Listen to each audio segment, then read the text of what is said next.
My name's Buddy, and we're at the MX well in the south of Snake Valley on the Oakberry Ranch. Dad herded sheep for 46 years, and I grew up in the camps, me and my sister, and so I was always around sheep. I mean, that's why I was asking you, if you wanted to know when I was getting paid or when I started. I can remember being like a little bitty kid, just following Dad around on the horse, and my dad had a picture of me 3 days old. He's holding me on the horse, so I guess that was the first time I was ever on a horse. And he was herding for Little Valley, California, Little Valley Ranch. And I was almost born in a sheep camp. See, my mom, when she was getting close to having me, well, they didn't have cell phones or nothing like that, and Dad would be like way off somewhere. And so my dad took an old coffee can and he put diesel and oil in it and old rags and pieces of inner tube and stuff like that. And he says, he had a road flare sitting there, and he says, if you start to go in labor, he says, strike the road flare and light that can on fire, and that black smoke, I'll see it for miles, and I'll come running, to get you to the hospital. So that's how my mom smoke signaled my dad to let him know, come and get her, to take her to the hospital, And so I wasn't quite born in the sheep camp, but it was close. So then you've been around sheep your whole life. Oh yeah. You were born around sheep. Oh yeah. Well, I remember coming out in this country, out here in the West Desert. When I was a kid, everybody trailed out here. There wasn't nobody trucking their sheep, and right. We'd get out of school for 3-4 weeks, trail sheep out here, and we used to have them old home on the range wagons with canvas tops, and we pull them with a team of horses, and then they swapped out the tongues and started pulling them with pickups and that, when I guess the roads got a little better, and maybe they figured it was just cheaper to pull it with a truck, and but we still trailed, and we'd come all the way out here. We go to Pine Valley or maybe up by Silver Peak, somewhere over up north of Sevier, and Skull Valley, and we'd cross over the whole. I could ride back across that trail horseback, and I know the whole trail. I mean, I've been over so many times. I don't know if anybody still trails over it, but we used to come over Scipio over by Cove Fort and come across Black Rock and that, and just depending on who we was herding for as to what direction we went from there, and sometimes it was 3 weeks, sometimes it was 4 weeks, depending on how far out we had to come. And I enjoyed that time because we get out of school, and they give us those long tablet books, about 2.5 inches wide for spelling words. Yeah. And they tell us to write down everything that we saw or did, and that was our schoolwork for the whole time we were gone. Did you save any of those? Oh no, shoot, I don't. When you live in a camp like this, you just don't keep a whole lot of stuff from the past, because you just ain't got room. If you did, you'd be overflowing before you know it. It's like all the arrowheads and pieces of pottery and stuff like that I found over the years. I just gave all that stuff away to people, And yeah, I don't keep a lot of stuff. Yeah, I guess you wouldn't. You probably didn't have room to keep it. Yeah, a few pictures, things like that, but that's about it. I never. And a lot of that I just left with my sister because she's got a place down there in Arizona and a regular house and all, and I figured it's safer with her, because when you're out like this, things get damaged and messed up, and I just didn't want them getting all tore up. And so she's got all my picture albums and things, and I got a few pictures, but not a whole lot. But yeah, I just don't keep a lot of stuff like that because you just get overloaded after a while. Yeah. Your folks still alive? No, my mom died about 10 years ago, and my dad died about 10 years before that. So, and yeah, but. So this is the winter range we're on out here. Yeah, it's winter range. Where do you go on the summer range? Well, for the Oakleberries, I go up there on the Uintas up by Strawberry, and what they call the Three Forks up there.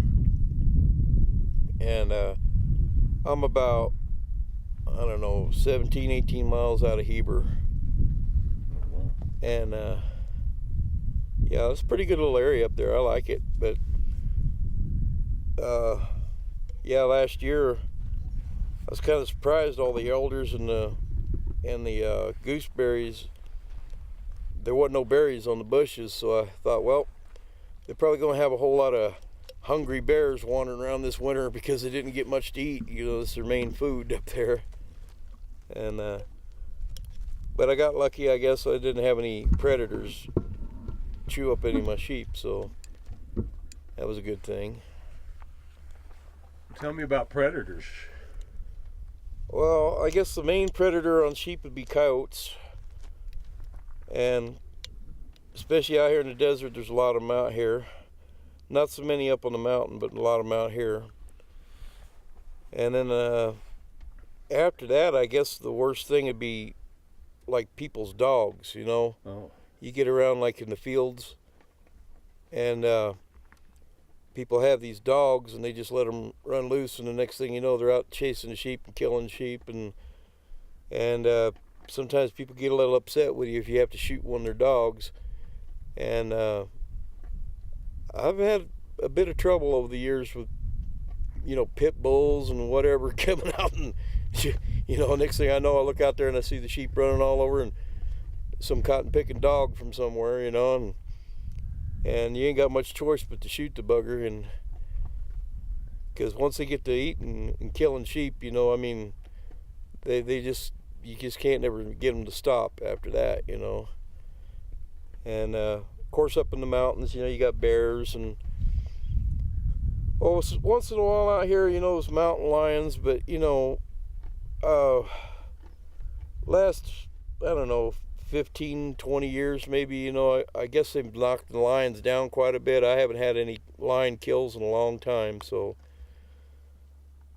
they're not really a problem much anymore, but yeah, it used to be they were a little bit, you know, and especially if you got to grazing like up against the foothills or something, you know, if you're not out in the flats. Right. And once you get them up close to their rocks and that where they hang out, then they'd come out after the sheep, you know. And but that's the main predators right there in this country anyhow. But like up in Montana, you actually have wolves up there, you know. And so once in a while, if you're herding up in that country, you might get a wolf on you or something. And and also, you know, they got grizzlies up there, you know, and they tend to be more wanting to go after sheep than black bears, you know. And so you might get grizzly kills a bit. But tell me about some of the challenges. Challenges?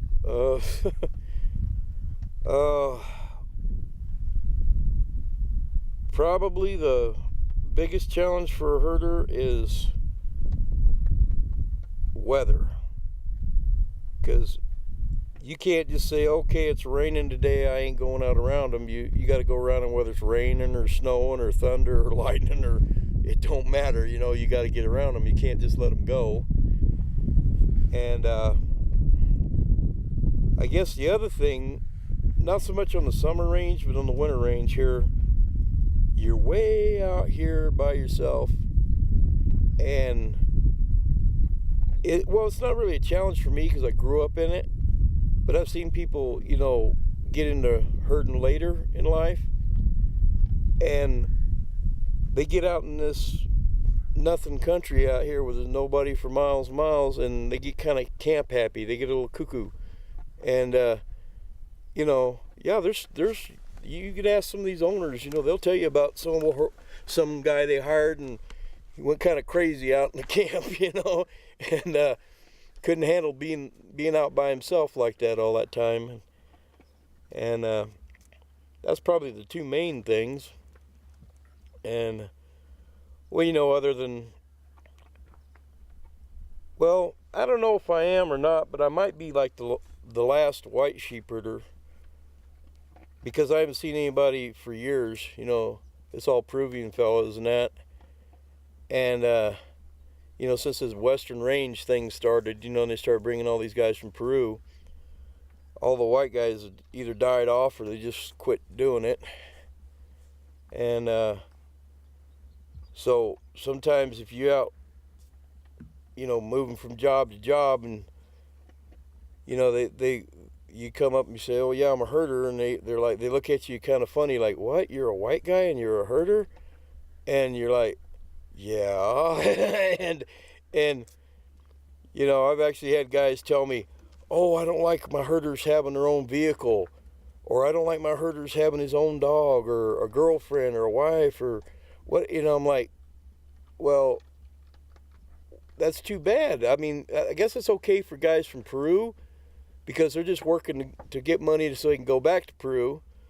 But I live here, you know, and, you know, I'm not going anywhere, so I'm going to have my vehicle, I'm going to have my own dog, and if I can find any girl that want to stay out here, I'm going to have me a gal out here, you know. But that's kind of hard to find too, you know, because, you know, you don't have like showers and, you know, internets or any of that stuff, you know. And I do have a DVD player. Okay, I got that. I got a whole pile of movies in there. But I used to do a lot of reading. I still do a lot of reading, but it's nice to have a DVD player that runs off the batteries and that. But you know, and I got my radio. That's my contact with the outside world. Matter of fact, last night down there at the border was, or actually this morning at the border was the first time I'd ever seen Mitt Romney's face. I had no idea what he looked like, you know. I'd heard about him on the radio and all, but I'd never seen him. And I'd heard about the Kardashians and that, and a few weeks ago I actually saw one of the Kardashians, and oh, okay, that's what they looked like. I didn't know who they were. But, you know, it was kind of nice to put a face with what you hear on the radio, you know.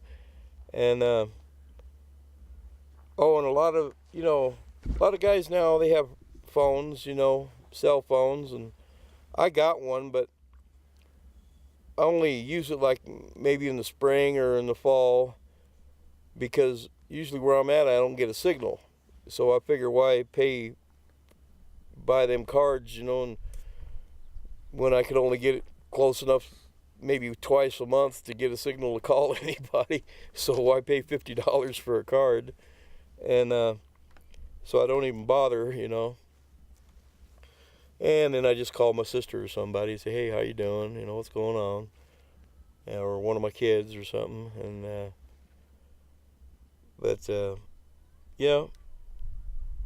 that's, yeah, the isolation, I guess, is probably what most people have problems with. I don't really. But, you know, I guess somebody that came into this, you know, not being raised in it would have a lot of trouble with it, you know. And but I don't, you know, it doesn't bother me too much. Only thing that bothers me is like, oh, maybe needing stuff, and, you know, bosses are real slow on the uptick about bringing me something, you know, that I need, and especially if it has to do with my dogs or horse or anything, and because I don't like my horse not having feed or my dogs not having their food or something like that will kind of cheese me off a little bit, you know. How often do you get resupplied? Oh, well, right now, you know, I got my vehicle and the ranch is just down there, so I go get my own, you know. And that's one thing good about having your own vehicle. But, you know, like when I'm up on the summer range, well, Goshen's the nearest part of the ranch. And I'm not driving all the way from up by Heber all the way to Goshen to get something. you know, and you know, so I expect it to come, and you know, the Oakberry's pretty good at bringing stuff. But I worked for guys that was like pulling teeth trying to get hay and grain and, you know, dog food and whatever, and I get ticked off when something like that's going on. But how many herders the Oakberry's got? Oh, let's see. All right, there's Chio, Abel, Steven, Javier, Rafael, and then there's one other guy. I think there's 7 of us right now. How many sheep do they run? The Oakberries? Oh, man, like 20,000, I imagine. Somewhere in there. And 18 to 20,000, I'd guess. I haven't done a count of everybody else. I only worry about the ones I watch after. I don't worry about the other guys, so I don't know exactly how many they got, you know. How many do you watch? Oh, in the summertime, got maybe 1,200 head or so.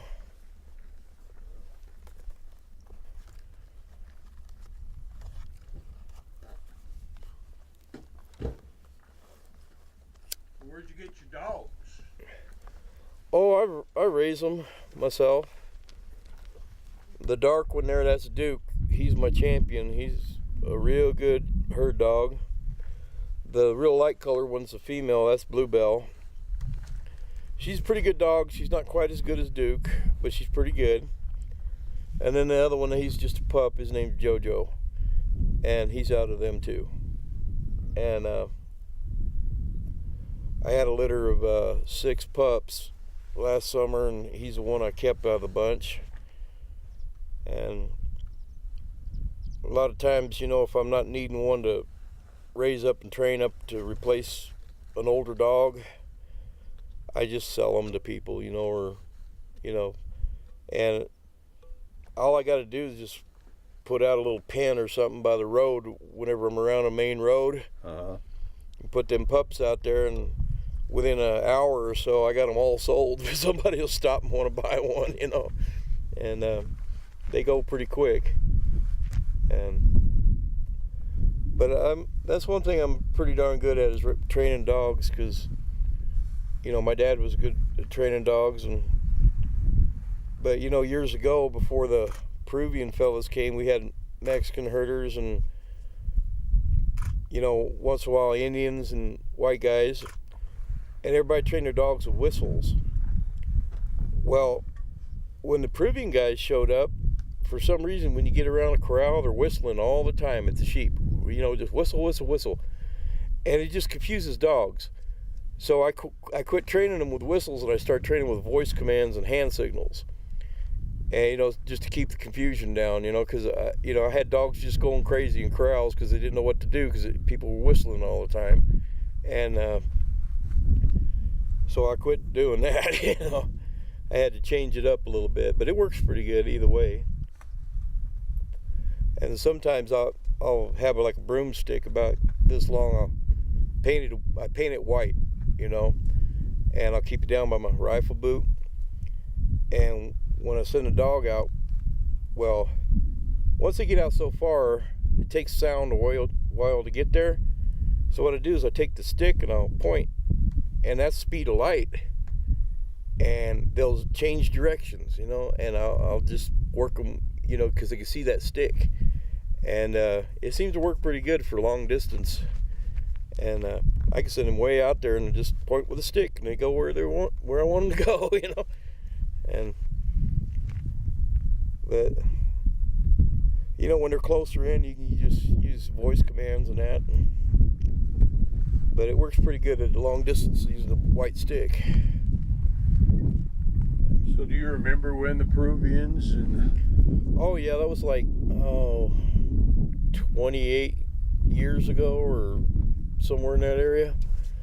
And I remember the first ones that came in. There wasn't that many, and that Western Range thing was just getting started. There was just a handful of people using them, because I guess they didn't really know what the deal was, because what they do is they pay for all their paperwork, and then they pay for like a plane ride up here, and then they had them under contract for so many years, and then they had to give them so much vacation time and all this stuff, provide all the medical and everything, and then if they wanted to, after 3 years, I think it is, they go back to Peru, or they could re-up their contract and stay another 3 years. And to start with, a lot of the owners in this country really didn't understand that, but then they started catching on to it, and I guess they're cheaper to run, or well, I don't know about cheaper, but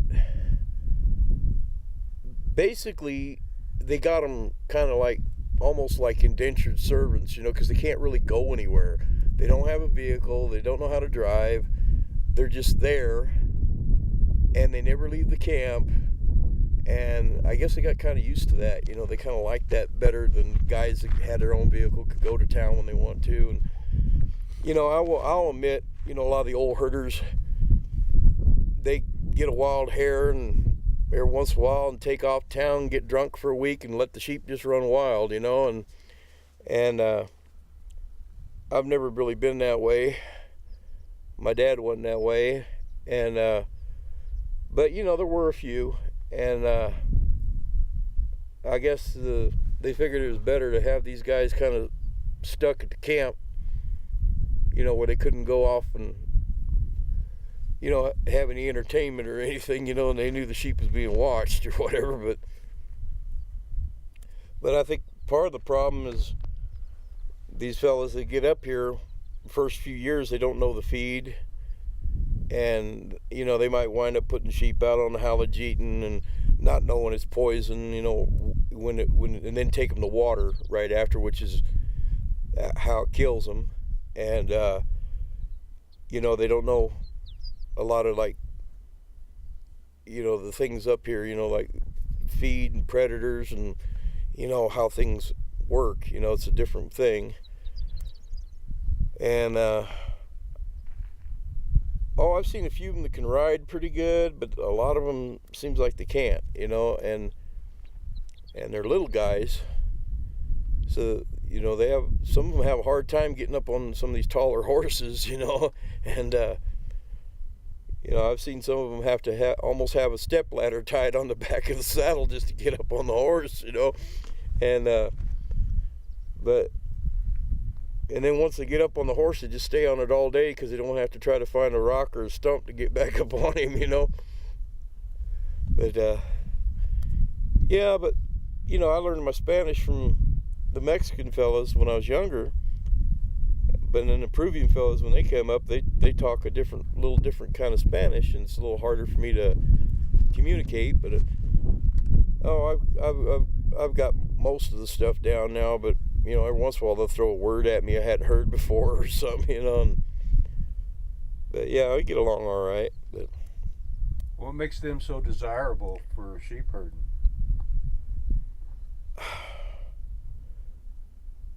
Well, if it was me that was the owner, there's a handful of them that I know personally that I would if I had a big outfit, and I would hire.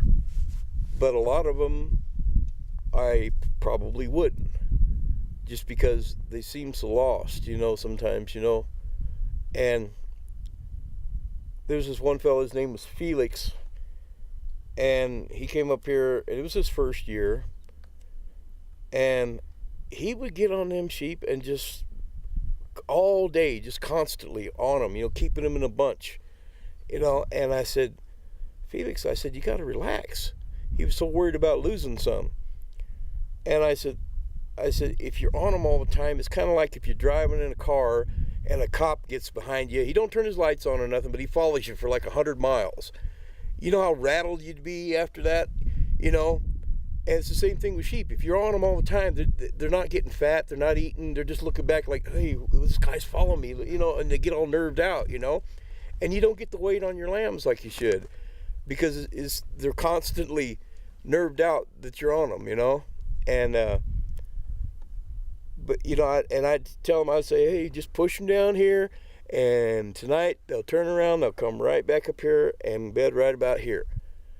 And he'd ask me how I knew that, and I went, well, I don't know how to explain it to you. It's just I know how the sheep move, and they would bed right pretty close where I said they would. And for a few days he'd do like I was, but then he'd right back to crowding them and following them all the time, and I thought, shit, I mean, and so after a while I kind of just gave up trying to, tell him. And I figured, well, I'll just let Matt worry about that. He's the boss. That's his problem. I ain't going to deal with it no more. And another thing, he had an old water truck over there that they kept at his camp for water for his horses and that. And, well, he'd have to go to the well.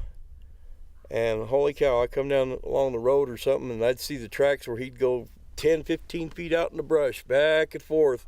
Like he couldn't keep it on the road, and he was going over the rocks and everything. I said, holy shit, yeah, I couldn't believe he was driving through that mess. And, old standard steering, old truck, no power brakes, no power steering. And he was just all over the place. But, but he was such a little guy, I don't even know how he could reach the pedals and that. But if you stop and think about how much damage is being done to the truck, is it really worth it? I mean, and that's the kind of thing I think about. I think about, okay, how many sheep are going to lose on poison feed? How much damage to my vehicles and stuff? Is it worth hiring some guy for a little bit less money, or having an American doing it that knows how to drive, that knows the country, that knows the feed? I just figured that'd be better, but I guess there ain't nobody like that anymore, except for me maybe. And because a lot of these guys, there's a lot of white owners, but maybe they herded sheep maybe a summer or two when they were kids, but normally they're not really out with the sheep, and so they really don't have the long time experience at it.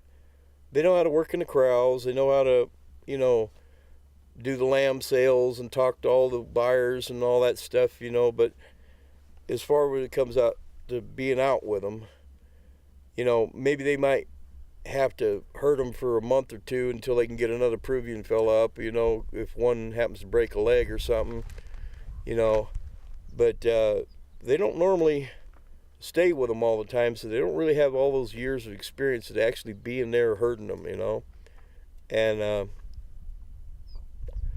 so I think a lot of them might have some misconceptions about how you actually herd sheep, and or maybe they know it by word of mouth but not actual experience, and it's kind of hard to explain exactly what it is you're doing and how you know to somebody, because it's like a whole conglomeration of things, that come together. Like, I used to have guys come out and have them come out to the West Desert to look for strays, and they'd been hunting for months, couldn't find them.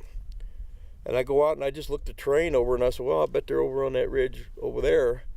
And we'd ride up, and there they were. They're like, how'd you know that? I don't really know how to explain it. It was just, I know how they move. A lot of intuition? No, it's not intuition. It's more, how they move, the kind of things they look for. Sheep, they'll go up to high ground, where other critters don't. They like to find some real high spot, and a lot of owners think that they want to find a spot with water. Sheep don't care if there's water or not. They'll go up some big old cliff somewhere and be up there for months with no water, just licking dew off of the brush and stuff, and they can go for a long time without hardly any water and survive just fine. And to try to explain that the sheep will go up on a cliff or something without water or anything, it's just the high ground they like. It's just, and you look at the way the topography is, and you can tell how sheep will move.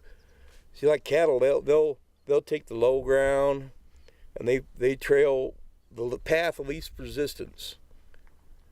But sheep, they'll go in some of the damnedest places you ever seen. They'll get up there, and you wind up having to rock climb, like free climb up a cliff. Leave your horse down yonder. I've had times where I'd bring along a .22 rifle and like 1,000 rounds, semi-automatic, and I'll jump them, and they get wild after a while, if nobody's hurting them, and I'll jump them and start them down the hill, but they'll try to turn and come back, once you get down so far.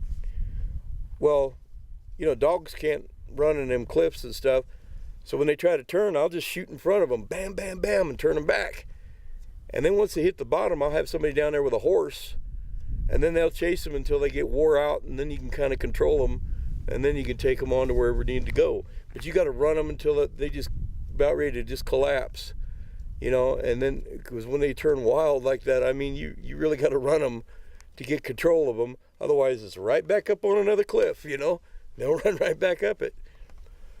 And so you got to get them out in a flat somewhere and run the hell out of them. And then you can kind of get control of them after you got them wore down. And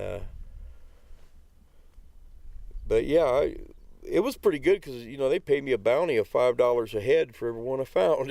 So sometimes it was a couple of years I found like 600-700 head out there, belonging to different ranches, and I call up all the different people, their brands, and they come out there and gather up the sheep, and at the corral, separate them and take them home, and I'd get a check for $5 a head every one I found.